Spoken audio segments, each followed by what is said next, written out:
Hey guys, just going to go over a couple forcible entry things in relation to the Halligan bar here. I know it's a little bit different from the fire side versus the LE side as far as tactics, priorities, things like that. But I'm just going to try to give a quick overview kind of on how to generally use the Halligan to force both an outward and inward swinging door. I understand that your primary probably isn't going to be the Halligan, but just kind of want to go over a couple different ways to use the tool as a plan C, plan D, somewhere down the line if your primary and secondary options maybe don't work out that well. So just a couple different things.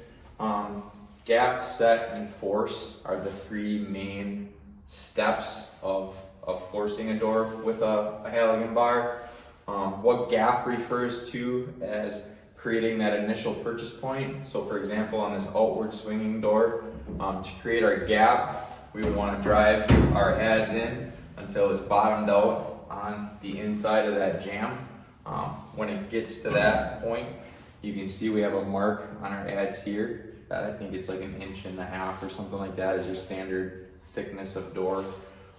So once you're buried up to there, you go up and down, or up and down like this. Obviously on this prop, there's flex in it, so it's not accurately reflecting how a real door is gonna react. But for say a commercial setting, steel door and a steel frame, that door is gonna crush and therefore give you that gap that you're looking for to then set your tool behind the door, putting you in a place to then complete the force, which is the third and final step. So we'll go through just a couple different examples of what that looks like. I'm just gonna do it by myself with a maul type tool here, sledge, whatever, just because I'm by myself. So what you're gonna do is you're gonna set your adz in that gap. Again, this is an outward swinging door. Set your adz in. As we're driving it in, we want to pull backwards pressure on our forks to help work that adz around the back side of the door. So as I'm pulling back on my forks, I'm going to continue to drive my tool in to wrap it around the back side of the door.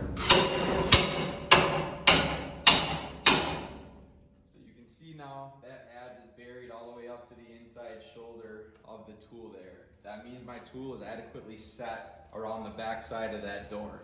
Once my tool is set, I can go and complete my force.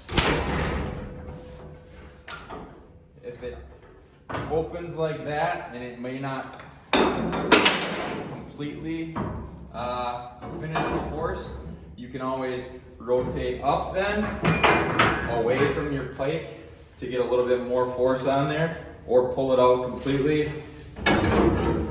Set the adz and the pike in there, and then you can also additionally force like that to get a little bit more throw if that initial force doesn't completely clear the door. Next up, we'll switch over to what an inward swinging door would look like.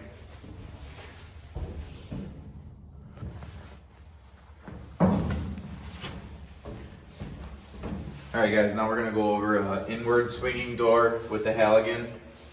It's kind of hard to see from where the camera's set up, but this gray piece here is the only section of jamb that's on this door prop. So it's kind of hard to see, but typically what we would do is start at the bottom to get that gap, that initial area to get our, start working on getting our tool set.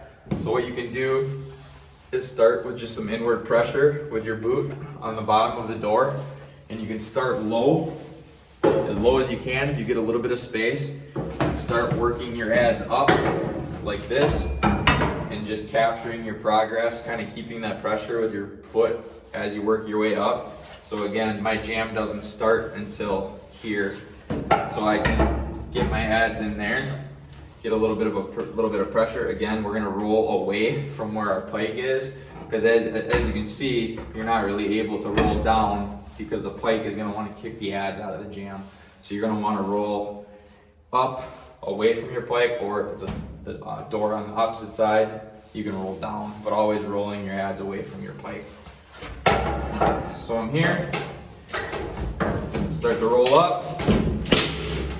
And again, if you got the space, you can get right underneath it and get it up over your shoulder and use your big leg muscles to drive up. So you can see where I'm at here. I've got some space created there, but I'm not completely forced through the door.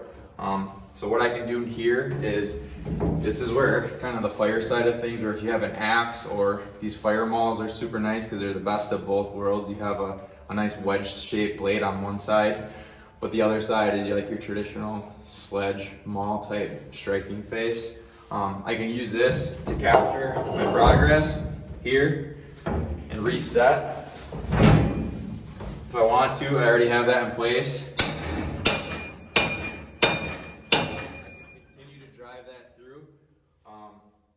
If I want to, I can switch here, force in there, or you can flip the tool completely, go to the forks side, get it in behind the door frame here,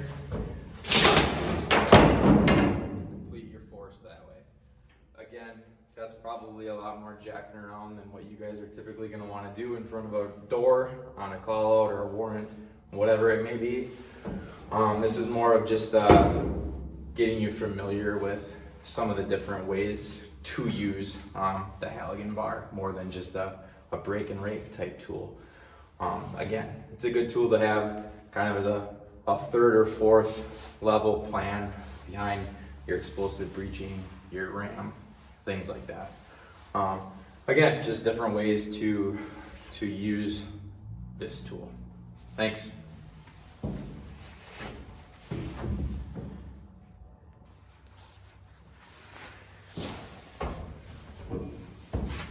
All right, guys, just one other quick method I wanted to show you as far as using the adze on an inward swinging door.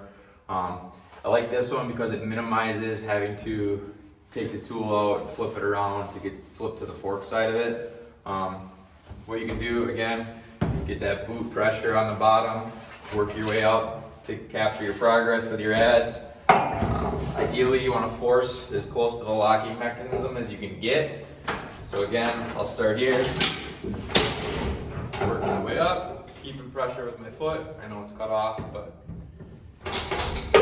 so I'm here, take my other tool, can capture my progress there, and then again, I'm already here.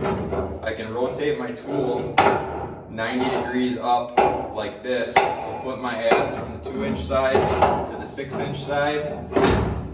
Capture it, and again, I can get under it with my legs and then finish my force that way.